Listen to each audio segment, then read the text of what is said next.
Hi guys, welcome to Good Karma Brew Bar. Today I'm going to be brewing with a Stagg Dripper, and I've got it down here, so give me a second and I'll show you what I'm talking about. Get all set up. Stagg has one pour over, and that's it's a dripper here, but the reason I say one is because there's actually two sizes. One size is about half as big as this one. This one's called the XF. It's actually thermal, so the wall is actually fairly thick. And inside is a filter. Now the filter, if you can see right here, quite long and ridged, right? And the very bottom here is not a hole, it's a bunch of intricate holes that they've done a lot of research and development with. I don't know if you can see it right there.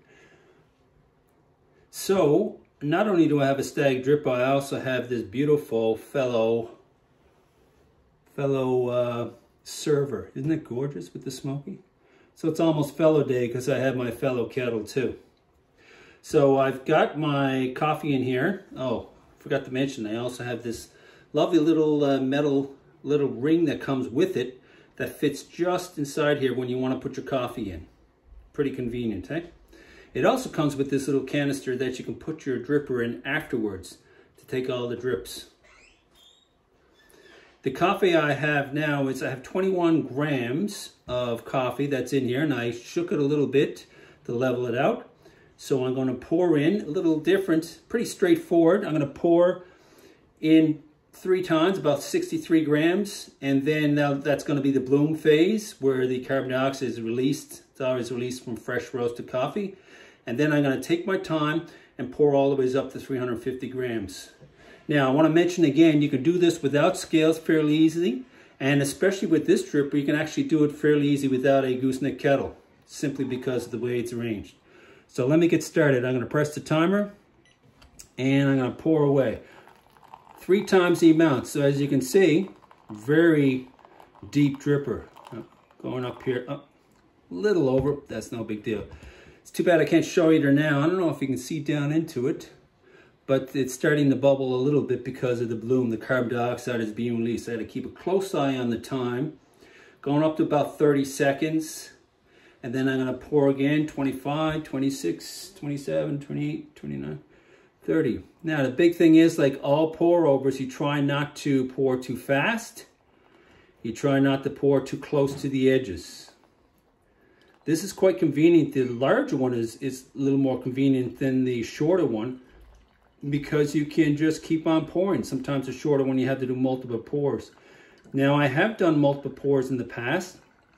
I did it with my V60 pour over, but I found that you can get away with just one easy pour.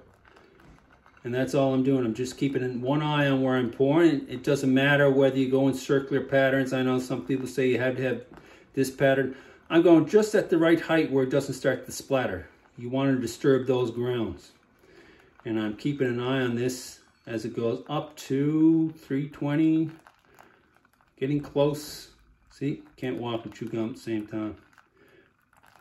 6%, pretty, about 353, close enough.